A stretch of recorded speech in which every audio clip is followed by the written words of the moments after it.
Hello friends, मैं सुरुचि BPSC Gurukul 1 में आपका स्वागत करती हूं। फ्रेंड्स, आज हम देखेंगे परफेक्शन आईएएस का पॉलिटी सेक्शन हम देख रहे थे और इसका डे नंबर 7 है और ऐसे देखा जाए तो डे नंबर 67 है। ठीक है, और ये 90 डेज प्लानर है फ्रेंड्स, और उसमें आज हम लोग पॉलिटी सेक्शन देख रहे हैं। ठीक है, जो बीपीएससी प्रारंभिक परीक्षा जो 70वीं बीपीएससी आने वाला है ना, उसके लिए काफ़ी इंपॉर्टेंट है फ्रेंड्स, और रिवीजन तौर पे है। आप ए लक्ष्मीकांत या फिर जितनी भी ऑथेंटिक बुक पढ़े होंगे ना, उसका इसमें निचोड़ मिल जाएगा। ठीक है, तो इसमें हम डिटेल्स में पढ़ते हैं फ्रेंड्स, और इसमें टोटल पॉलिटी में भी 6 वीडियो अपलोड हो चुके हैं और हिस्ट्री में भी हो रहे हैं फ्रेंड्स। तो इसी तरीके से मैं अपलोड करके 90 डेज कंप्लीट कर लेंगे, एक दिन में 2 वीडियो अपलोड कर देंगे। ठीक है, और साथ ही साथ फ्रेंड्स एडुटेरिया का जुनून टेस्ट सीरीज, आधार टेस्ट सीरीज और एडुटेरिया करेंट कॉन्सेप्ट का करंट अफेयर आ रहा है फ्रेंड्स, वो भी मैं अपलोड कर रही हूँ। और एडुटेरिया का बिहार स्पेशल में बिहार तथ्य संग्रह था वो, जिसमें सारे टॉपिक ऑलमोस्ट कंप्लीट हो चुके हैं, जिसमें हिस्ट्री, पॉलिटी, इकोनॉमिक्स और ज्योग्राफी हो चुके हैं फ्रेंड्स, तो जाकर के प्लेलिस्ट में देख लीजिएगा। और खान सर का जनवरी टू मई करेंट अफेयर हो चुके हैं बिहार स्पेशल, तो आप जाकर देख लीजिए। और नेक्स्ट वीडियो में किसी बिहार स्पेशल का ले लेंगे करेंट अफेयर, तो जो हमारा कवर हो जाएगा। तो चलिए स्टार्ट करते हैं। इसमें आज का टॉपिक है न्यायपालिका। ठीक है, इससे पहले वाली वीडियो में सारे कुछ कवर हो चुके हैं फ्रेंड्स, तो वहाँ पे जाके देख लीजिएगा। इस तरीके से मैं वीडियो बना चुकी हूँ और आज न्यायपालिका के बारे में पढ़ते हैं। ठीक है फ्रेंड्स, चैनल पे अगर नए हैं तो चैनल को सब्सक्राइब कर लीजिएगा, लाइक करिए, शेयर कीजिए फ्रेंड्स। तो पहला क्वेश्चन है, भारत के विधि आयोग के संबंध में निम्नलिखित कथनों पर विचार करें, और इसमें पूछ रहा है गलत कथन को चुनना है। तो इसका आंसर हो जाएगा बी, 1 और 3 गलत है, जिसमें और दूसरा सही है, तो जो सही है उसको हम कवर करते हैं, और 1 और 3 गलत है तो उसको डिस्क्रिप्शन में कवर कर लेंगे।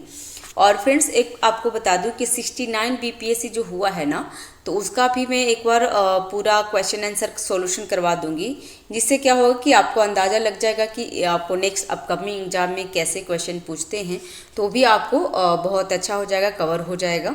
ठीक है, और आइडिया भी लग जाएगा। लेकिन जैसे ही ये सब क्वेश्चन पूछता है ना, ये सब क्वेश्चन जो सेट किया हुआ है ना, सेम उसी तरीके से सेट किया हुआ है, लेकिन एक बार देख लेंगे। ठीक है, तो इसमें दोनों गलत था और गलत ही पूछ रहा था, तो इसलिए 1 और 3 गलत है। और सही क्या है, तो स्वतंत्र भारत में 1955 में पहले विधि आयोग की अध्यक्षता एम.सी. सीतलवाड़ ने की थी। तो ध्यान रखिएगा, यह तदर्थ कार्यकारी निकाय है जो विधि एवं न्याय मंत्रालय के लिए सलाहकार के रूप में कार्य करता है। दूसरा सही है कि स्वतंत्र भारत में 1955 में पहले विधि आयोग की अध्यक्षता एम.सी. सीतलवाड़ ने की थी। और तीसरा है, आयोग का अध्यक्ष भारत का सेवानिवृत्त मुख्य न्यायाधीश या किसी उच्च न्यायालय का मुख्य न्यायाधीश द्वारा होता है। तो ध्यान रखिएगा। नेक्स्ट है, संसद में सचेतक के पद के संबंध में निम्नलिखित कथनों पर विचार करें और सही विकल्प को चिन्हित करें। और यहाँ पे सही विकल्प क्या है फ्रेंड्स, तो इसका आंसर है ए, सचेतक की अवधारणा औपनिवेशिक ब्रिटिश शासन से ली गई है। सचेतक की अवधारणा औपनिवेशिक ब्रिटिश शासन से ली गई थी। और कथन दूसरा गलत है कि केवल राष्ट्रीय दल ही नहीं बल्कि सभी राजनीतिक दल सचेतक के रूप में नियुक्त किए जाते हैं, नियुक्ति हो सकते हैं उनके भी। और सदन के नियमों में सचेतक के पद का उल्लेख नहीं है और यह संसदीय परंपराओं पर आधारित है। दल बदल विरोधी कानून तब लागू होते हैं जब कोई संसद अपनी पार्टी के सचेतक का उल्लंघन कर देता है। ठीक है, ध्यान रखेंगे फ्रेंड्स। नेक्स्ट है, संसद के सदस्यों को अयोग्यता से संबंधित मामलों का निर्णय किसके द्वारा किया जाता है। तो इसका आंसर है डी, भारत के चुनाव आयोग के परामर्श से राष्ट्रपति द्वारा। ठीक है, तो अनुच्छेद 103 के अनुसार संसद के सदस्यों की अयोग्यता संबंधी विवादों का निर्णय राष्ट्रपति द्वारा भारत के चुनाव आयोग के परामर्श पे किया जाता है। तो यार ये अनुच्छेद याद रखेंगे फ्रेंड्स। ठीक है, नेक्स्ट है निम्नलिखित कथनों पर विचार करें, और पहला है, इसमें पूछ रहा है गलत कथन को चुनना। सबसे पहले यही देखेंगे फ्रेंड्स, तो इसका आंसर हो जाएगा गलत है, दोनों इसमें गलत ही है, तो इसका आंसर है सी। पहली लोकसभा का गठन 17 अप्रैल 1952 को हुआ था, तो ये गलत है। पहली लोकसभा का चुनाव 17 अप्रैल 1952 को हुआ था। भारत के पहले आम चुनाव के बाद हुआ था, तो ये ध्यान रखिएगा। एक मिनट फ्रेंड्स, ये मेरा सिस्टम काम नहीं कर रहा है। ठीक है फ्रेंड्स, तो इसमें क्वेश्चन पूछ रहा था कि उपयुक्त कथनों में से कौन से गलत है, तो गलत ही पूछ रहा था। तो फ्रेंड्स आपको बता दूं कि इसमें गलत कोई भी नहीं है। पहली लोकसभा का गठन 17 अप्रैल 1952 को हुआ था और अनुच्छेद 108 के अनुसार संसद की संयुक्त बैठक राष्ट्रपति के द्वारा बुलाई जाती है। तो ये दोनों सही है। इसमें गलत पूछा तो इसका आंसर हो जाएगा डी।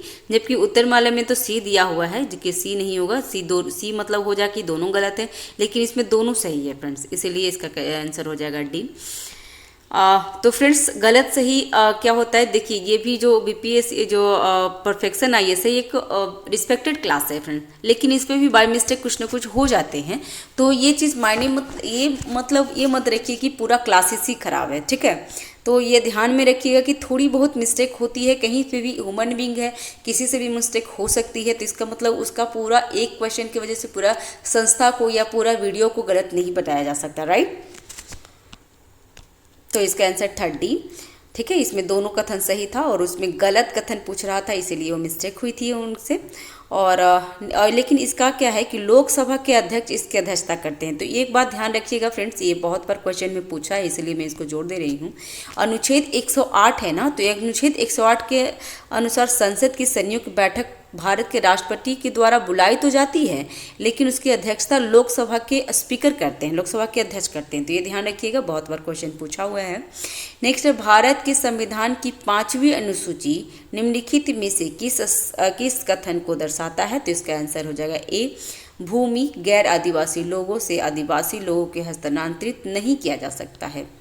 तो अनुच्छेद 242 माफ कीजिएगा, अनुच्छेद 244 ए में आंध्र प्रदेश, तेलंगाना, उड़ीसा, झारखंड, छत्तीसगढ़, मध्य प्रदेश, राजस्थान, गुजरात, महाराष्ट्र, हिमाचल प्रदेश राज्यों में अनुसूचित क्षेत्र में 5वीं अनुसूची के प्रावधान को लागू किया जाता है। तो ध्यान रखिएगा। अब न्यायपालिका और न्यायाधिकरण है, तो इसके बारे में पढ़ते हैं। तो निम्नलिखित कथनों पर विचार करें और यहाँ पे पूछ रहा है कि सही कथन को चुनना है। तो जिला न्यायाधीश जिला में सर्वोच्च न्यायाधीश न्यायिक पदाधिकारी होते हैं, तो बिल्कुल सही है। और वह वरिष्ठ मजिस्ट्रेटों के निर्णयों से अपील सुनता है और अधिक गंभीर आपराधिक मामले की भी सुनवाई करता है, जिन्हें सत्र मामले के रूप में भी जाना जाता है। तो दोनों सही है, इसमें सही पूछ रहा था, तो इसका आंसर है सी, ठीक है। जिला न्यायाधीश जिलों में सर्वोच्च न्यायिक पदाधिकारी होते हैं और वह वरिष्ठ मजिस्ट्रेटों के निर्णयों के अपील को सुनते हैं और अधिक गंभीर अपराध के मामले भी सुनवाई करते हैं, जिन्हें सत्र मामलों के रूप में जाना जाता है। सिविल मामलों से निपटने के दौरान उन्हें जिला न्यायाधीश कहा जाता है, जबकि आपराधिक मामलों से निपटने के दौरान उसे सशस्त्र न्यायाधीश भी कहा जाता है। तो ध्यान रखिएगा। नेक्स्ट है, न्यायाधीशों को हटाने के लिए केवल 2 आधार हो सकते हैं, ये है और कौन कौन है। तो सिद्ध दुर्व्यवहार और अक्षमता। महाभियोग के संबंध में निम्नलिखित कथनों पर विचार करें और सही विकल्प को चिन्हित करें। तो इसका आंसर हो गया सी, महाभियोग की प्रक्रिया सर्वोच्च न्यायालय और उच्च न्यायालय के न्यायाधीशों के लिए समान है। और इसमें देखना है कि अनुच्छेद 124 के तहत संविधान कहता है कि दुर्व्यवहार का अर्थ गलत आचरण या अनुचित आचरण है, ठीक है। और संवैधानिक प्राधिकारी द्वारा प्रत्येक कार्य या आचरण या निर्णय की त्रुटि या लापरवाही अपने आप में दुर्व्यवहार नहीं है। दुराचार का तात्पर्यकर्ता द्वारा कुछ हद तक मनस्थिति का निर्माण करना है। संवैधानिक पद का जानबूझकर दुरुपयोग, पद पर जानबूझकर कदाचार, भ्रष्टाचार, ईमानदारी की कमी या नैतिकता अधर्म से जुड़े कोई भी अन्य अपराध कदाचार माना जाता है। और अनुच्छेद 124 में 4 में क्या कहा है, और न्यायाधीश की जांच अधिनियम 1968 न्यायाधीश को हटाने के लिए अपनाई जाने वाली प्रक्रिया निर्धारित करता है। तो ये थोड़ा सा ध्यान रखिएगा। नेक्स्ट है, उच्चतम न्यायालय और उच्च न्यायालय के न्यायाधीशों के महाभियोग के लिए अपनाई जाने वाली प्रक्रिया एक जैसी होती है। न्यायाधीशों को दोषी पाया गया है, लेकिन लोकसभा में कांग्रेस ने मतदान से परहेज किया और इसलिए प्रस्ताव अपेक्षित बहुमत से पारित नहीं हो सका है। तो ध्यान रखिएगा। वैसे तो संविधान में महाभियोग के लिए सिर्फ राष्ट्रपति के लिए ही बोला जाता है फ्रेंड्स। महाभियोग न्यायाधीशों पे नहीं लगते हैं। हाँ, उसको संसद द्वारा पारित करके उनको हटाया जा सकता है, तो ध्यान रखेंगे। नेक्स्ट, निम्नलिखित कथनों पर विचार करें और यहाँ पे कथन सत्य कथन, कितने कथन सत्य हैं, कितने कथन सत्य हैं, तो इसका आंसर एक, केवल एक कथन सही है, जिसमें सर्वोच्च न्यायालय के न्यायाधीश के रूप में नियुक्ति के लिए कोई न्यूनतम आयु या पद निश्चित की अवधि निर्धारित नहीं की गई है, तो ये सही है। ठीक है, सर्वोच्च न्यायालय के न्यायाधीशों के रूप में नियुक्ति के लिए कोई न्यूनतम आयु या निश्चित अवधि निर्धारित नहीं की गई है। संविधान कहता है कि वह 65 वर्ष की आयु तक पद पे बना रह सकता है, तो ध्यान रखिएगा। नेक्स्ट है, विदेशी निर्णयों का हमारे न्यायालयों पर बाध्यकारी अधिकारी नहीं है और वे केवल प्राकृतिक में सुझावात्मक है, और ऐसे मामलों में जहां सर्वोच्च न्यायालय के दो या अधिक निर्णयों के बीच संघर्ष होता है तो बड़ी पीठ की निर्णय का पालन किया जाएगा। ठीक है, नेक्स्ट है, सर्वोच्च न्यायालय की अपनी प्रक्रिया को विनियमित करने के लिए नियम बनाने की शक्ति के बारे में निम्नलिखित में से कौन सा कथन गलत है, तो इसमें गलत कथन पूछ रहा है, तो इसका आंसर हो जाएगा बी, तीसरा गलत है। यह नियम संसद के दोनों सदनों द्वारा साधारण बहुमत से पारित प्रस्ताव बनाए गए हैं, तो ये गलत है। और सही क्या है, तो ये नियम संसद सर्वोच्च न्यायालय की अपनी प्रक्रिया विनियमित के नियम है। ठीक है, यहाँ पे ये चीज़ देख लीजिए, क्वेश्चन किसके बारे में बोल रहा है, तो ये नियम संसद द्वारा बनाए गए कानूनों के दायरे में है और अधीनस्थ कानून की प्रकृति के होने के कारण ये नियम संवैधानिक प्रावधानों को दरकिनार नहीं कर सकता है। ठीक है, वही चीज़ यहाँ पे है और डिस्क्रिप्शन में दिया हुआ। ये नियम संसद के दोनों सदनों द्वारा साधारण बहुमत से पारित प्रस्ताव का पालन किए बिना न्यायालय द्वारा बनाए जाते हैं, तो ध्यान रखेंगे। नेक्स्ट, सर्वोच्च न्यायालय के मूल क्षेत्राधिकार के बारे में निम्नलिखित कथनों पर विचार करें और गलत कथन को चुनना है, तो इसका गलत कथन हो गया एक, संविधान के लागू होने से पहले की गई या निष्पादित किसी भी संधि या समझौते से उत्पन्न विवाद इसके अंतर्गत आता है, तो ये गलत है फ्रेंड्स।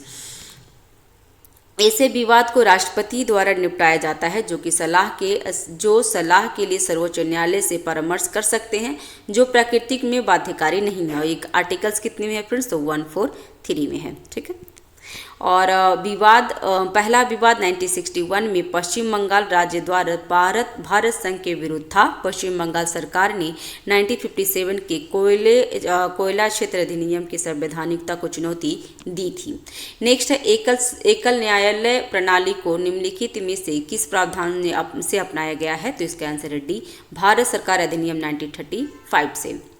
एकल न्यायालय प्रणाली को भारत सरकार अधिनियम 1935 द्वारा अपनाया गया है, जहां केंद्र और राज्य दोनों कानूनों के एक ही न्यायिक निकाय द्वारा लागू किया जा सकता है, जबकि अमेरिका न्यायपालिका में संघीय न्यायपालिका संघीय कानून को लागू करती है, जबकि और राज्य न्यायपालिका राज्य कानून को लागू करती है, तो ये ध्यान रखेंगे।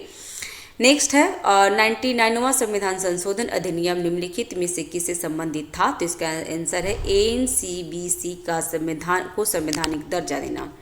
तो राष्ट्रीय न्यायिक नियुक्ति प्राधिकरण 99वें संविधान संशोधन अधिनियम के माध्यम से प्रदान किया गया था, लेकिन 2015 के 4 न्यायाधीशों के मामले ने इस निकाय को शून्य घोषित कर दिया है। और एकमात्र ऐसा संविधान संशोधन था फ्रेंड्स जो प्रस्तावित होने के बाद शून्य हुआ है, वो 99वां संविधान संशोधन। और भारत और बांग्लादेश सीमा समायोजन क्या है, तो 2015 में 100वें संविधान संशोधन अधिनियम में निपटाए गए थे। वस्तु एवं सेवा कर 2016 में 101वें संविधान संशोधन द्वारा निपटाए गए हैं और एनसीबीसी को 2018 में 102वें संविधान संशोधन अधिनियम के माध्यम से संवैधानिक दर्जा दे दिया गया है, तो ध्यान रखिएगा फ्रेंड्स। नेक्स्ट, निम्नलिखित कथनों पर विचार करें और कौन सा कथन सही है, तो सही कथन देखना है। तो इसमें दोनों कथन गलत बता रहा है फ्रेंड्स, तो इसका आंसर हो जाएगा डी। अभी गलत क्यों है, तो ये हम लिख लेते हैं कि उच्च न्यायालय में केवल उन दीवानी मामलों में सर्वोच्च न्यायालय के समक्ष अपील की जा सकती है जिसमें 20,000 राशि शामिल है, तो ये देख लेते हैं गलत था। तो उच्च न्यायालय में केवल उन दीवानी मामलों को जिसमें 20,000 की राशि शामिल है सर्वोच्च न्यायालय के समक्ष सक्षम शुरू में अपील की जा सकती है, लेकिन 1972 के 30वें संविधान संशोधन अधिनियम के माध्यम से सीमा हटा दी गई है। दूसरा है कि ऐसे मामले में जहां उच्च न्यायालय की अपील करने के लिए मामले को उपयुक्त प्रमाणित करता है, उच्च न्यायालय का प्रमाण पत्र आवश्यक है, लेकिन यह अधिकार का मामला है जहां किसी अभियुक्त को बरी करने का आदेश उलट दिया जाता है और मृत्युदंड दिया जाता है।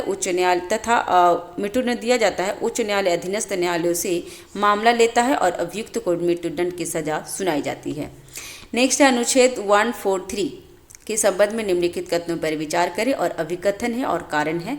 तो संविधान राष्ट्रपति को सार्वजनिक महत्व के मामलों और पूर्ण संवैधानिक संधि के से उत्पन्न विवाद पर सर्वोच्च न्यायालय की राय लेने के लिए अधिकृत करता है, और यह सरकार को प्रासंगिक करने के मामले पर एक अधिकारी कानून राय प्रदान करता है। तो इसका आंसर हो जाएगा ए, जिसमें दोनों कथन सही है और ए आर की सही व्याख्या कर रहा है। पहले मैं बता चुकी हूँ फ्रेंड्स कि 143 में ही सर्वोच्च न्यायालय से सलाहकार क्षेत्राधिकार संसद द्वारा तय किया जाने वाला मामलों पर कानूनी राय देता है, जबकि ये राय बाध्यकारी नहीं है। तो ये राय बाध्यकारी नहीं है, लेकिन कानून का लिया जा सकता है उनसे।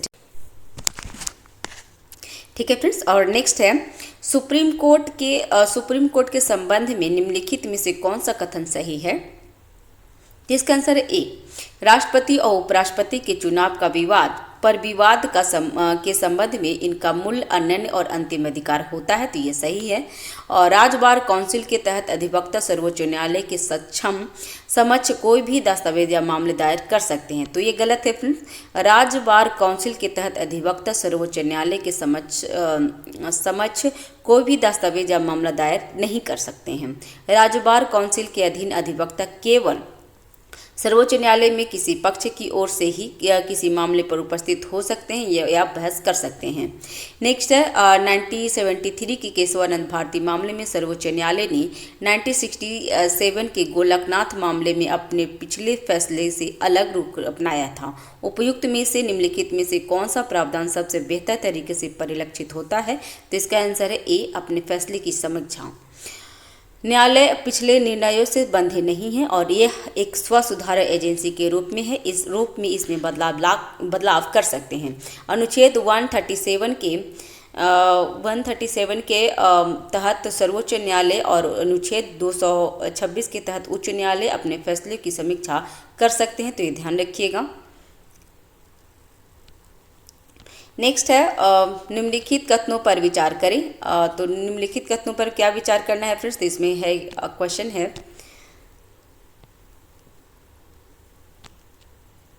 और फ्रेंड्स 226 में ना बिहार जो हाई कोर्ट होते हैं ना, वो रीट भी जारी करते हैं। तो ये ध्यान रखिएगा फ्रेंड्स। निम्नलिखित कथनों पर विचार करें और इसमें गलत कथन को चुनना है। तो इसमें बी गलत कथन है। तो किसी राज्य भी गलत कथन तो उसको छोड़ देते हैं, जो सही है उसको पढ़ते हैं, बाकी डिस्क्रिप्शन में कवर करेंगे। तो राष्ट्रपति के पास किसी उच्च न्यायालय में कार्य के बकाया को निपटाने के लिए 2 वर्ष से अधिक की अस्थायी अवधि के लिए अतिरिक्त न्यायाधीशों को नियुक्त करने की शक्ति है। और दूसरा में क्या था? दूसरा गलत था और पहला देख लेते हैं कि सही था। तो राष्ट्रपति उच्च न्यायालय में बकाया निपटाने, सेम ही वही क्वेश्चन रिपीट किया गया है। फिर वैसे न्यायाधीशों की अधिकतम आयु 62 वर्ष पूर्ण नहीं होनी चाहिए, ऐसा करके है।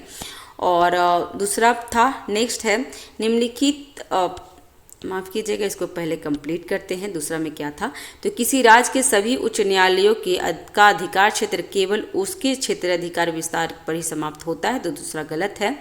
ठीक है। और यहाँ पे है कि कथन में राष्ट्रपति के पास किसी उच्च न्यायालय में बकाया कार्य को निपटाने के लिए 2 वर्ष से अधिक की अस्थायी अवधि के लिए अतिरिक्त न्यायाधीशों की नियुक्ति करने की शक्ति है। वैसे न्यायाधीशों की अधिकतम आयु 62 वर्ष पूर्ण नहीं होनी चाहिए। ठीक है। नेक्स्ट है निम्नलिखित कथनों पर विचार करें और यहाँ पे पूछ रहा है सही कथन को चुनना है। कितने सही कथन है, ऐसा पूछ रहा है। तो इसका आंसर है डी, कोई भी सत्य कथन नहीं है। तो एक काम करते हैं, इसको हम डिस्क्रिप्शन कवर करते हैं। तो उच्च न्यायालय के मुख्य न्यायाधीश की नियुक्ति राष्ट्रपति द्वारा सर्वोच्च न्यायालय के मुख्य न्यायाधीश और संबंधित राज्य के राज्यपाल के परामर्श पर की जाती है। राज्यपाल केवल उच्च न्यायालय के समन्वय में जिला न्यायालय के न्यायाधीशों की नियुक्ति करता है और जिला न्यायाधीश के पद के लिए पात्र होने के लिए किसी व्यक्ति को 7 वर्ष तक या अधिवक्ता या वकील या संघ का या राज्य न्यायिक सेवा का अधिकारी होना चाहिए। ठीक है, ध्यान रखिएगा। नेक्स्ट है उच्च न्यायालय के न्यायाधीशों बनने के लिए योग्यताएं पहचानने और गलत विकल्प को चुनना है। तो यहाँ पे गलत ही कोश रहा है फ्रेंड्स, तो इसका आंसर है डी, जिसमें डी गलत है। राष्ट्रपति की राय में वह एक प्रतिष्ठित विवेकवेत्ता हो, तो ये गलत है। ठीक है फ्रेंड्स, तो सही कौन सा था? तो भारत का नागरिक होना चाहिए, भारत के क्षेत्र में कम से कम 10 वर्षों तक न्यायिक पद पर बना रहा हो और कम से कम 10 वर्ष तक उच्च न्यायालय का अधिवक्ता रहा हो।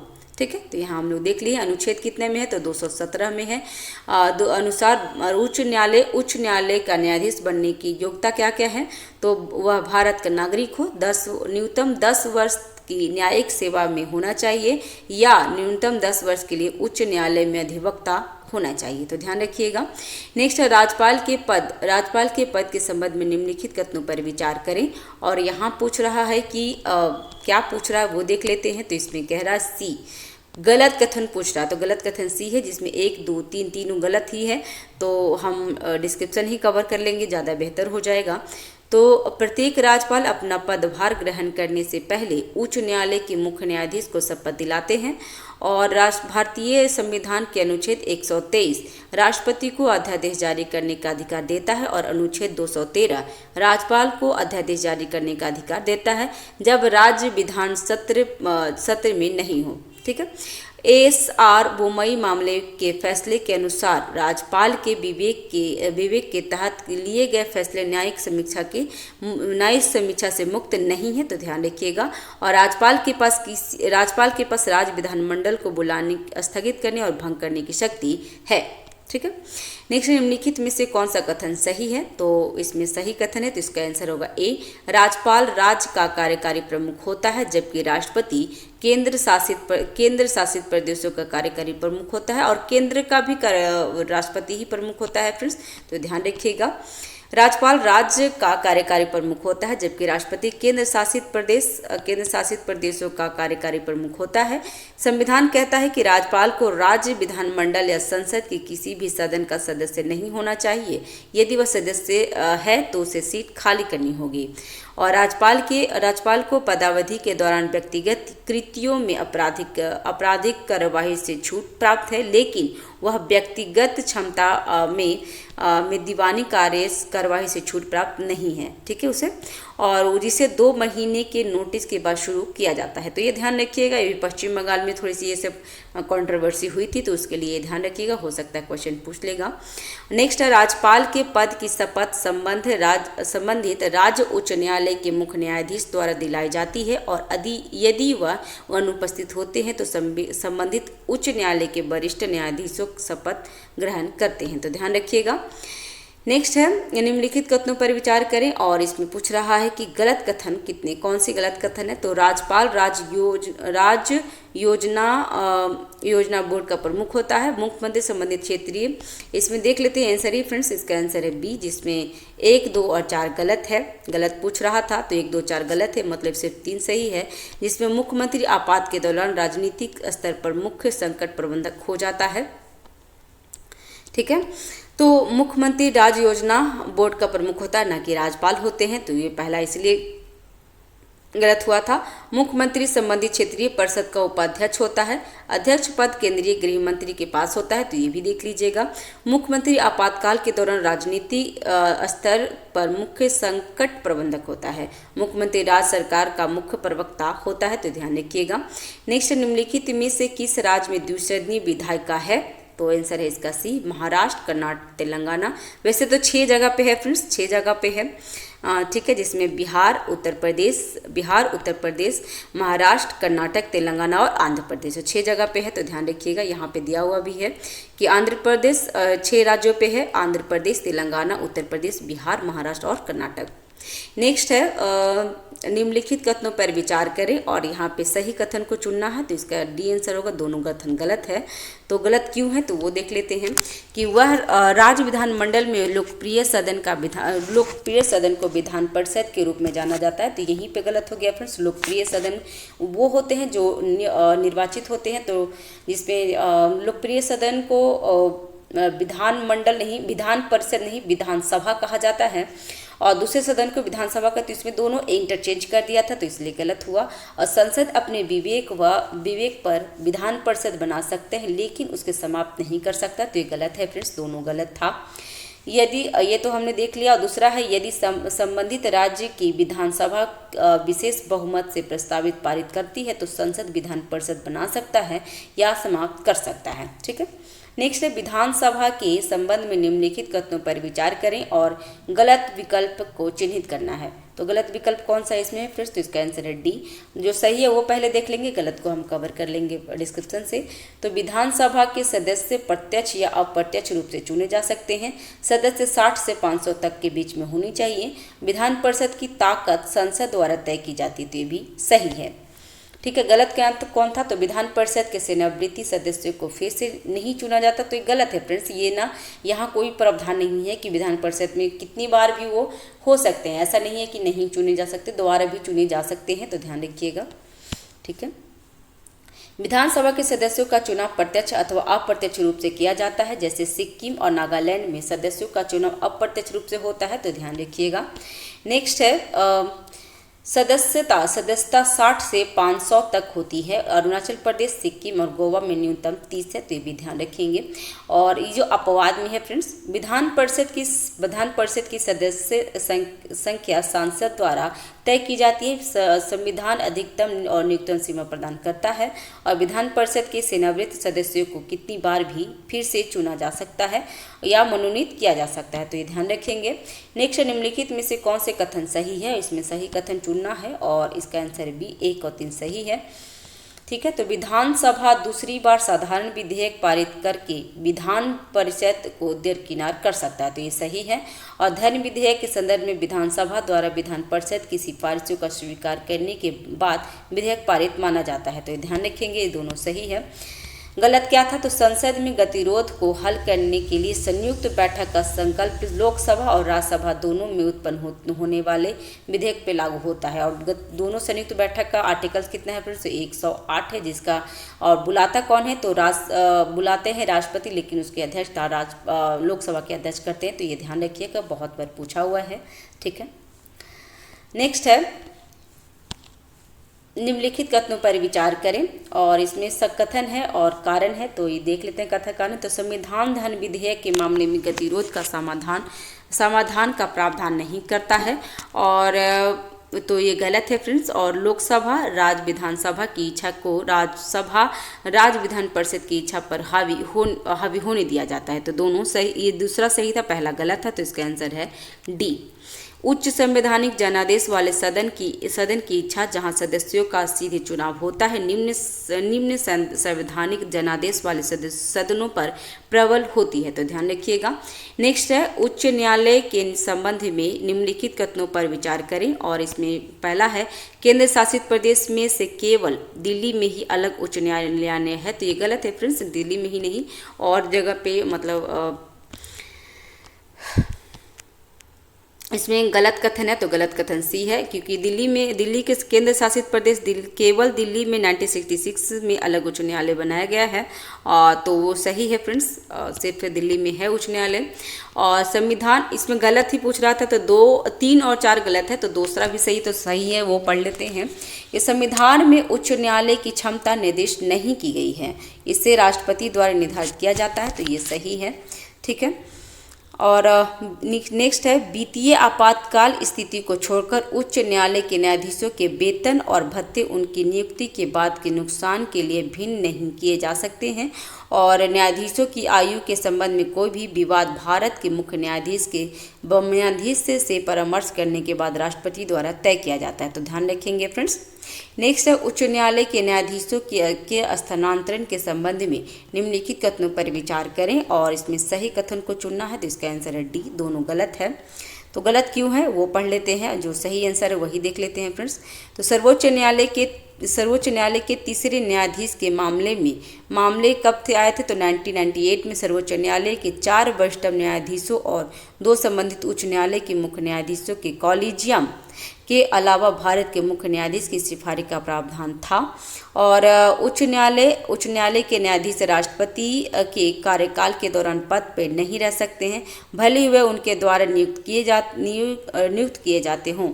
इससे उच्च न्यायालय के न्यायाधीशों के कार्यकाल की सुरक्षा और उनकी स्वतंत्रता की रक्षा होती है। नेक्स्ट है उच्च न्यायालय की शक्तियों के संबंध में निम्नलिखित कथनों पर विचार करें। और यहाँ पे क्या पूछ रहा है वो देख लेते हैं। तो इसका पूछ रहा सही कथन को चुनना है, तो 1, 3 और 4 सही है। तो 1 में क्या था वो देख लेते हैं फ्रेंड्स। तो इसकी अवमानना के लिए दंडित किया जाता है, तो बिल्कुल वो तो होना ही चाहिए। भारत के राष्ट्रपति द्वारा संदर्भित कानून प्रश्न पर सलाहकार क्षेत्राधिकार है, तो ये गलत था, ठीक है। और संसद के सदस्यों के चुनाव से संबंधित विवाद उच्च न्यायालय के मूल अधिकार है। और मौलिक अधिकार के परिवर्तन या अन्य उद्देश्यों के लिए कुछ रीट जारी की जाती है, तो ये भी सही है। तो दूसरा गलत था। दूसरा क्यों गलत था वो देख लेते हैं कि किसी कानूनी प्रश्न पर सलाहकार क्षेत्राधिकार केवल भारत के राष्ट्रपति द्वारा सर्वोच्च न्यायालय के संदर्भित किया जा सकता है, तो ध्यान रखिएगा। और ये तीनों सही था, सेम ही क्वेश्चन रिपीट किया है, तो उसको डिटेल्स में बताना जरूरी नहीं है। नेक्स्ट है अधीनस्थ न्यायालयों के संबंध में निम्नलिखित कथनों पर विचार करें। और इसमें चिन्हित करना है क्या, तो सही चिन्हित करना है। तो इसका आंसर है बी, 1, 2, 3 तीनों सही है। जिसमें ग्राम न्यायालयों की स्थापना ग्राम न्यायालय अधिनियम 2008 के तहत की गई है। और ग्राम न्यायालयों की अध्यक्षता एक न्यायाधिकारी द्वारा की जाती है, जिसे प्रथम श्रेणी के न्यायिक मजिस्ट्रेट के समान लाभ प्राप्त होता है। और जिला न्यायालय सभी अधीनस्थ न्यायालयों के केंद्र में स्थित होते हैं, तो ध्यान रखिएगा। इसका आंसर है बी, ठीक है। वही सेम रिपीट किया है फ्रेंड्स। नेक्स्ट है न्यायाधिकरणों के संबंध में निम्नलिखित कथनों पर विचार करें। और यहाँ पे क्या पूछ रहा है वो देख लेते हैं। तो सही कथन को चुनना है। कितने सही कथन है, तो केवल एक सही कथन है। तो क्या है एक में, तो केंद्रीय प्रशासन न्यायाधिकरण की स्थापना 1985 में दिल्ली में मुख्य पीठ के साथ की गई है, तो वो सही है। और दूसरा तीसरा देख लेते हैं। तो केंद्रीय प्रशासनिक न्यायाधिकरण के अध्यक्ष और अन्य सदस्य होते हैं। प्रशासनिक न्यायाधिकरण संशोधन अधिनियम 2006 द्वारा उपाध्यक्ष का पद समाप्त कर दिया जाता है, तो ठीक है। और केंद्रीय प्रशासन न्यायाधिकरण के सदस्यों की नियुक्ति सर्वोच्च न्यायालय के वर्तमान न्यायाधीशों की अध्यक्षता वाली चयन समिति द्वारा की जाती है, जिसे भारत के मुख्य न्यायाधीश द्वारा नामित किया जाता है। नेक्स्ट है प्रशासनिक न्यायाधिकरण के संबंध में निम्नलिखित में से कौन सा कथन सही है, तो इसका यहाँ पे आंसर है ए, पहला कथन सही है। जिसमें 1999 में क्या हुआ है कि मतलब 1997 के बाद प्रशासनिक न्यायाधिकरणों के आदेश के विरुद्ध अपील सर्वोच्च न्यायालय और उच्च न्यायालय दोनों के पास है, ठीक है। तो इसका आंसर है ए। 1997 के बाद चंद्र कुमार केस प्रशासनिक न्यायाधिकरणों के आदेश के विरुद्ध अपील सर्वोच्च न्यायालय और उच्च न्यायालय दोनों के पास की जाती है। राज्य प्रशासनिक न्यायाधिकरण के अध्यक्ष की नियुक्ति राष्ट्रपति द्वारा संबंधित राज्य के राज्यपाल के परामर्श के बाद की जाती है। और अनुच्छेद 323B में के तहत न्यायाधिकरण केंद्र और राज्य विधानमंडल दोनों द्वारा स्थापित किए जा सकते हैं। और जयपुर और लखनऊ पीठ उच्च न्यायालय की मुख्य सीट नहीं है रखती, वे क्या है, तो वे उच्च न्यायालय की अन्य सीटों पर की बैठक करती है। नेक्स्ट है पटना पीठ का क्षेत्रीय अधिकार क्षेत्र निम्नलिखित में से कहाँ तक विस्तारित किया गया है, तो इसका आंसर है बी, बिहार और झारखंड। छत्तीसगढ़ और मध्य प्रदेश जबलपुर पीठ में शामिल है। इलाहाबाद पीठ उत्तर प्रदेश लखनऊ पीठ द्वारा कवर किए गए हैं और उत्तराखंड को कवर करती है, ठीक है। गुवाहाटी पीठ असम, अरुणाचल प्रदेश, नागालैंड, मणिपुर, मिजोरम, मेघालय, त्रिपुरा को कवर करती है। कटक पीठ उड़ीसा को कवर करती है और कलकत्ता पीठ पश्चिम बंगाल, सिक्किम, अंडमान निकोबार द्वीप समूह को कवर करती है, तो ध्यान रखिएगा। नेक्स्ट है अधीनस्थ न्यायपालिका के संबंध में निम्नलिखित कथनों पर विचार करें। और यहाँ पे पूछ रहा है सही कथन को चुनना है, तो उपयुक्त में से सभी कथन है सही है। तो समाज के कमजोर वर्ग को मुक्त कानूनी सेवाएं प्रदान करने के लिए कानूनी सेवा प्राधिकरण अधिनियम 1987 के तहत राष्ट्रीय कानूनी सेवा प्राधिकरण का गठन किया गया था। लोक अदालत की वैकल्पिक विवाद निवारण ADR तंत्रों में से एक है और लोक अदालत का अध्यक्ष एक कार्यरत या सेवानिवृत्त न्यायिक अधिकारी होना चाहिए, तो तीनों सही था। इसका आंसर है डी, सेम ही बताया गया है फ्रेंड्स। नेक्स्ट है भारतीय संविधान का अनुच्छेद 236 जिला न्यायाधीश से संबंधित है, जिसमें शामिल है क्या क्या शामिल है उसमें, तो इसका आंसर है सही कोड को चुनना है, तो इसका आंसर है डी, उपयुक्त में से सभी हैं।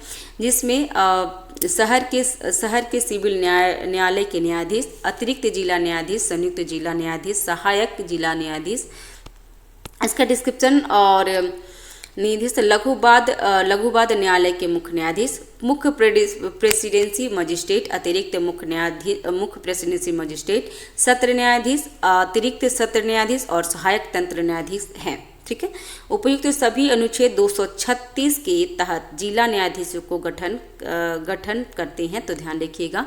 और किसी राज्य में जिला न्यायाधीशों की नियुक्ति, पद स्थापना और पदोन्नति राज्य के राज्यपाल द्वारा उच्च न्यायालय के परामर्श पे की जाती है, तो ये ध्यान रखिएगा फ्रेंड्स, ये इंपॉर्टेंट है। ठीक है ना, ये चीज़ पूछता है इंपॉर्टेंट, इसमें सारे हैं फ्रेंड्स, लेकिन ये पूछा हुआ ज़्यादातर है, तो ध्यान रखिएगा क्योंकि ट्रिकी क्वेश्चन है। ठीक है फ्रेंड्स, और नेक्स्ट क्वेश्चन है निम्नलिखित कथनों पर विचार करें। और यहाँ पे क्या है पूछ रहा है वो देख लेते हैं। तो इसमें गलत कथन चुनना है, तो केवल एक गलत कथन है, तो वो गलत कथन था। और सही कौन है, तो अधीनस्थ न्यायपालिका के गठन की संरचना राज्य अलग अलग होती है, तो ये सही था। पहला गलत था। पहला गलत क्यों था, तो इसका आंसर है व्यक्तियों की पदस्थापना, पदोन्नति और छुट्टी के संदर्भ में जिला न्यायालयों और अन्य अधीनस्थ न्यायालयों पर नियंत्रण उच्च न्यायालय में निहित होती है, तो ध्यान रखेंगे।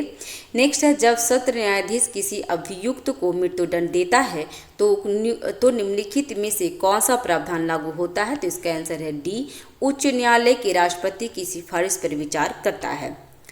ठीक है, तो सत्र न्यायाधीश के पास मृत्युदंड सहित कोई भी सजा देने का अधिकार है, और क्या है तो उसके द्वारा पारित मृत्युदंड की पुष्टि उच्च न्यायालय द्वारा की जाती है, चाहे वह अपील हो या ना हो। ठीक है, नेक्स्ट है अखिल भारतीय न्यायिक सेवा के संबंध में निम्नलिखित कथनों पर विचार करें। और यहाँ पे गलत कथन पूछ रहा है, तो इसका कथन है केवल 2 गलत है, और तो इसका केवल 2 गलत है। तो कौन कौन 2 गलत है फ्रेंड्स, तो पहला और तीसरा गलत है और दूसरा सही है। तो दूसरा सही है, उसको पढ़ लेते हैं, बाकी कवर करेंगे डिस्क्रिप्शन में। तो अनुच्छेद 312 कहता है कि सेवा में जिला न्यायाधीश से कमतर कोई पद शामिल नहीं हो सकता है। यहाँ देख लीजिए, अखिल भारतीय न्यायिक सेवा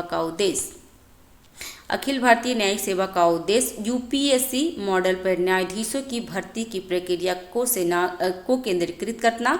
और अनुच्छेद 112 कहता है कि सेवा में जिला न्यायाधीश के कमतर कोई पद शामिल नहीं हो सकता। जिला न्यायाधीश का प्रावधान अनुच्छेद 236 में परिभाषित किया गया है, तो थोड़ा सा ध्यान रखिएगा फ्रेंड्स कि जिला न्यायाधीश का जो प्रावधान है 236 में है।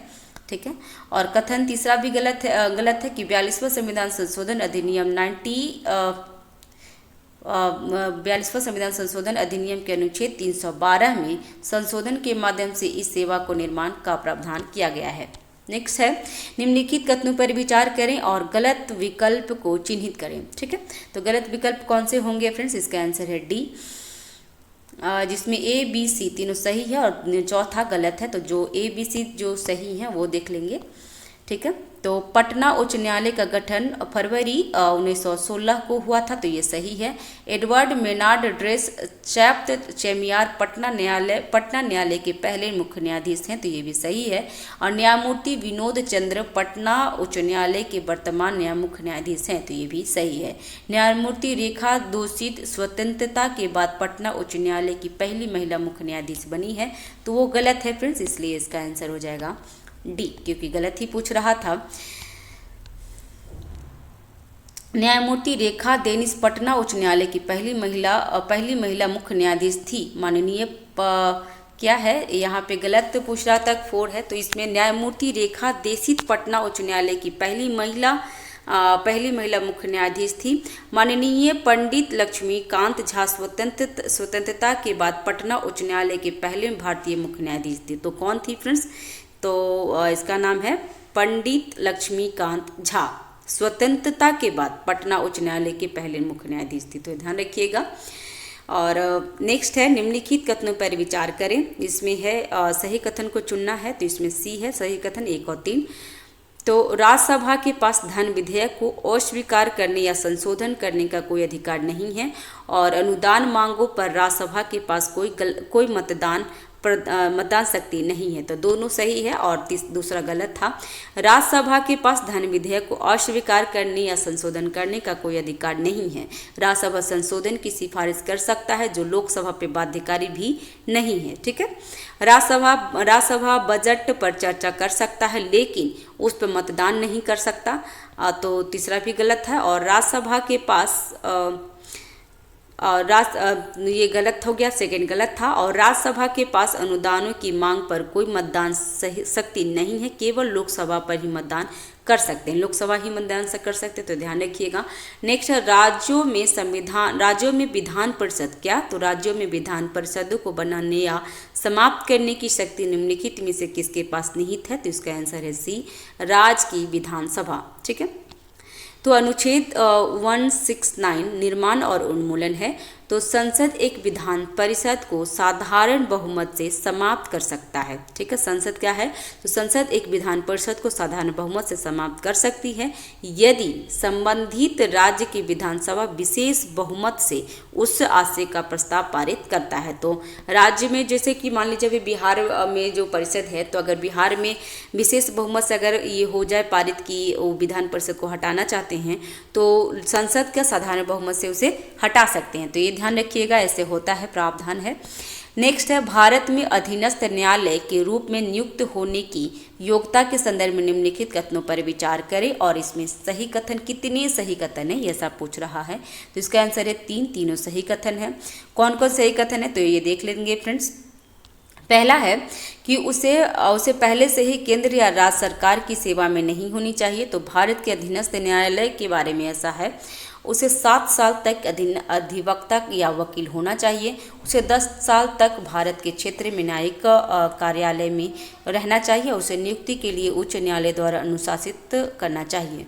तो 3 सही था इसमें। संविधान के भाग 6 अनुच्छेद 233 से 237 अधीनस्थ न्यायालयों के संगठन किसके विनियोजित करते हैं और कार्यपालिका से उनकी स्वतंत्रता सुनिश्चित करने के लिए निम्नलिखित प्रावधान करते हैं। तो ये पहले ध्यान रखिएगा कि भाग कितना है, तो भाग 6 है, और अनुच्छेद 233 से 37 में कितना लिखा हुआ है, तो अधीनस्थ न्यायालयों के संगठन का नियम है और कार्यपालिका उनकी स्वतंत्रता सुनिश्चित करती है। तो ये थोड़ा सा ये आर्टिकल्स याद रखेंगे। नेक्स्ट है 1, 2 और 4, मतलब 1, 2 और 4 सही है। ठीक है, 1, 2, 4 सही है। किसी भी जिला न्यायाधीशों की नियुक्ति, पदस्थापना या पदोन्नति राज्य के राज्यपाल द्वारा उच्च न्यायालय के परामर्श से की जाती है। जिला न्यायाधीश के रूप में नियुक्त होने वाले व्यक्ति निम्नलिखित योग्यताएं होनी चाहिए। क्या क्या योग्यताएं होनी चाहिए फ्रेंड्स, तो ये देख लेते हैं। वह पहले ही केंद्र या राज्य सरकार की सेवा में नहीं होनी चाहिए। वह 7 वर्षों तक अधिवक्ता या वकील मतलब वकील रहा हो। उसे नियुक्ति के लिए उच्च न्यायालय द्वारा अनुशासित किया जाना चाहिए। तीसरा गलत था, क्योंकि किसी व्यक्ति को भारत के क्षेत्र में 10 वर्षों तक न्यायिक कार्यकाल में रहना चाहिए। उस न्यायालय के न्यायाधीश के रूप में नियुक्त होने की शर्तों में से एक है। यह शर्त किसी अधीनस्थ न्यायाधीश या किसी जिला न्यायाधीश पर लागू नहीं होता है, तो थोड़ा सा ये ध्यान रखिएगा। नेक्स्ट है निम्नलिखित भारत में पारिवारिक न्यायालयों के बारे में निम्नलिखित कथनों पर विचार करें। और इसमें पूछ रहा है सही कथन चुनना है, कितने सही हैं, तो इसका आंसर है सी, तीनों सही हैं। इसमें एक सही है और दो सही है एंड इसमें तीन भी सही है, तो चौथा गलत ही होगा क्योंकि तीन ही सही था। तो इसका डिस्क्रिप्शन पढ़ लेते हैं। तो पारिवारिक न्यायालय विशेष न्यायालय है जिसका स्थापना कानूनी ढांचे के भीतर पारिवारिक समस्याओं के समाधान के लिए, जैसे कि बहुविषय दृष्टिकोण के अनुप्रयोग के माध्यम से परिवार कल्याण को संरक्षित करने के उद्देश्य से की गई थी। कथन पहला सही है कि पारिवारिक न्यायालय अधिनियम 1984 राज्य सरकार द्वारा उच्च न्यायालय के परामर्श से पारिवारिक न्यायालयों की स्थापना का प्रावधान करता है। यह राज्य सरकारों के लिए 10 लाख से अधिक आबादी वाले प्रत्येक शहर या कस्बे में एक पारिवारिक न्यायालय स्थापित करना अनिवार्य बनाता है।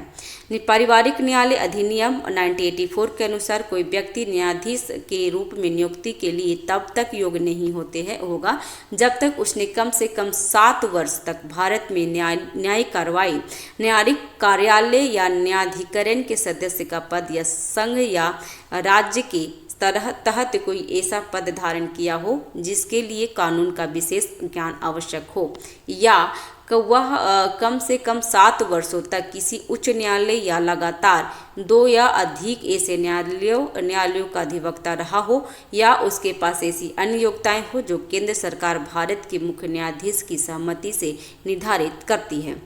तीसरा भी सही था कि पारिवारिक न्यायालय अधिनियम 1984 साक्ष्य और प्रक्रिया के नियमों को सरल बनाता है ताकि परिवार न्यायालय किसी विवाद से प्रभावी ढंग से निपट सके।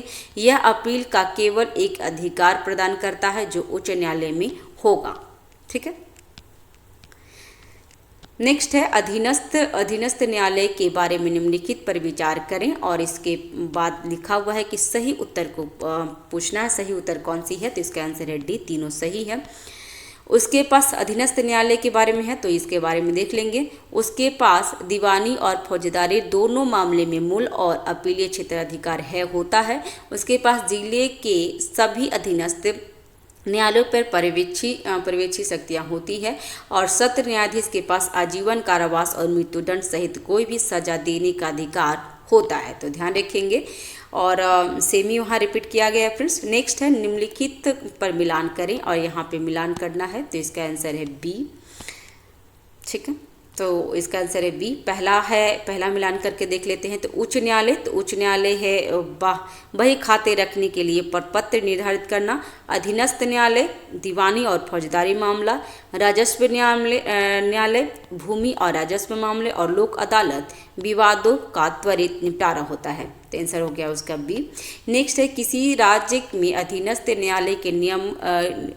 न्यायालय निम्नलिखित में से किस प्राधिकरण के सीधे नियंत्रण में काम करता है, तो इसका आंसर सही उत्तर चुनना है। तो देख लेते हैं फ्रेंड्स इसमें सही क्या है, तो इसका आंसर है डी, जिसमें उपयुक्त में से कोई भी सही नहीं है। तो डिस्क्रिप्शन देख लेते हैं फ्रेंड्स। तो जिला न्यायालय अधीनस्थ न्यायालय होते हैं जो उच्च न्यायालय और सर्वोच्च न्यायालय के अधिकार तहत काम करते हैं। तत्काल नियंत्रण एसी हाई कोर्ट द्वारा, अंतिम निर्णय सुप्रीम कोर्ट द्वारा किया जाता है। उच्च न्यायालय जिला न्यायालयों की नियुक्ति, पोस्टिंग, स्थानांतरण और सामान्य प्रशासन के लिए जिम्मेदार है। जिला न्यायालय राज्य या केंद्रीय कार्यकारी द्वारा हस्तक्षेप से मुक्त है। नेक्स्ट न्यायाधिकरण के बारे में निम्नलिखित में से कौन सा कथन सही है, तो इसका आंसर है सी, 2 और 3, जिसमें भाग क्या है, तो भाग 14 ए है और अनुच्छेद 223 ए है। ठीक है, तो मूल संविधान में न्यायाधिकरणों के संबंध में प्रावधान नहीं थे। 1976 के 42वें संविधान संशोधन अधिनियम ने संविधान में एक नया भाग क्या है, तो भाग 14A जोड़ दिया है, 14A जोड़ दिया है। इस भाग को अधिकरण कहा जाता है और इसमें केवल 2 अनुच्छेद कौन कौन है, तो 223A और प्रशासनिक न्यायाधिकरणों से संबंधित है और अनुच्छेद 223B अन्य मामलों के न्यायाधिकरणों से संबंधित है। तो ध्यान रखिएगा फ्रेंड्स, अभी तक ये पूछा नहीं है तो मे भी आगे पूछ सकता है। नेक्स्ट है अनुच्छेद 223 एक ए संसद को निम्नलिखित में से किससे संबंधित विवादों को न्याय निर्णय के लिए सशक्त बनाता है। तो आंसर है ए, जिसमें 1 2 3। तो केंद्र और राज्यों को सार्वजनिक सेवाएं, स्थानीय निकाय और सार्वजनिक निगम। ठीक है फ्रेंड्स, चैनल पे नए हैं तो चैनल को सब्सक्राइब कर लीजिए, लाइक करिए, शेयर करिए फ्रेंड्स। ठीक है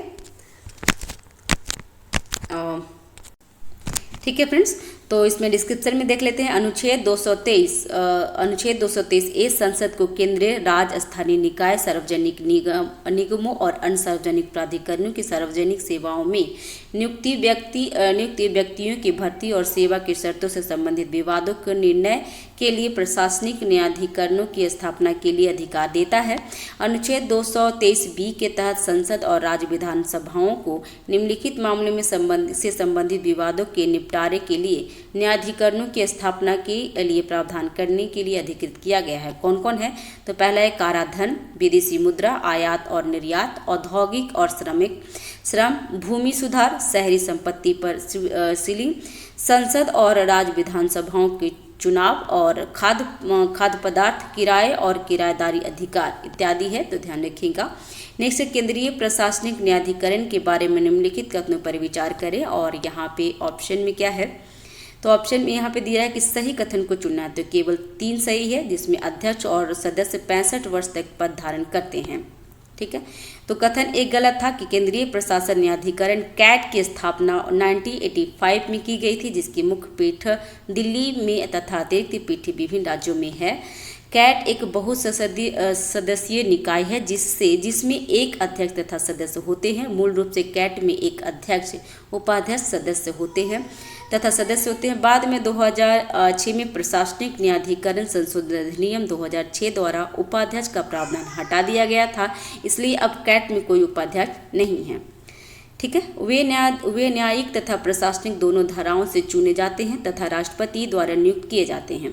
ठीक है, नेक्स्ट है केंद्रीय प्रशासनिक न्यायाधिकरण का अधिकार क्षेत्र निम्नलिखित तक फैला हुआ है। तो कहाँ कहाँ फैला है, इसका सही उत्तर कौन सी है इसका, तो इसका आंसर है ए, जिसमें 1 2 सही है, जिसमें केंद्रीय सिविल सेवाएं और रक्षा सेवाओं के नागरिक कर्मचारियों तक। ठीक है फ्रेंड्स, वही सेम है, उसमें बताया गया है। नेक्स्ट है राज्य प्रशासनिक न्यायाधिकरण के बारे में निम्नलिखित कथनों पर विचार करें और सही चुनना है। तो केवल 2 सही है, जिसमें संयुक्त प्रशासनिक न्यायाधिकरण के अध्यक्ष और सदस्य की नियुक्ति राष्ट्रपति द्वारा की जाती है। तो ध्यान दीजिएगा। ठीक है फ्रेंड्स, ये हमारा कंप्लीट हो चुका है। चैनल पे अगर नए हैं तो चैनल को सब्सक्राइब करिए, लाइक करिए, शेयर कीजिए फ्रेंड्स। और कोई भी त्रुटि रहती है तो कमेंट बॉक्स पे आप हमें बता सकते हैं।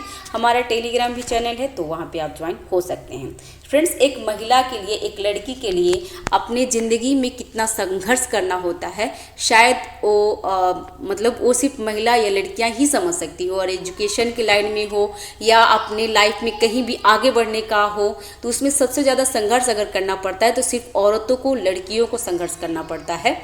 ठीक है, तो अगर मैं कुछ इनिशिएटिव कर रही हूँ, मैं कुछ कोशिश कर रही हूँ अपने जीवन को पढ़ाई के साथ साथ कुछ करना चाहती हूँ, अपने घर संभालते हुए कुछ करना चाहती हूँ, तो इसमें बहुत सारे मुझे रास्ते में संघर्ष भी हैं फ्रेंड्स। तो प्लीज़ मुझे सपोर्ट करें, लाइक करें, शेयर करें। और अगर कोई त्रुटि रहती है तो प्लीज़ मैं निगेटिव कमेंट के लिए भी मैं सक्षम हूँ, मैं सुन सकती हूँ, देख सकती हूँ, तो आप मुझे सजेशन दे सकते हैं, कोई प्रॉब्लम नहीं है। लेकिन हाँ, लड़कियों को लाइफ में बहुत ज़्यादा संघर्ष होता है, तो प्लीज़ मुझे सपोर्ट करें। Thank you very much, have a nice day, keep watching, keep learning, thank you.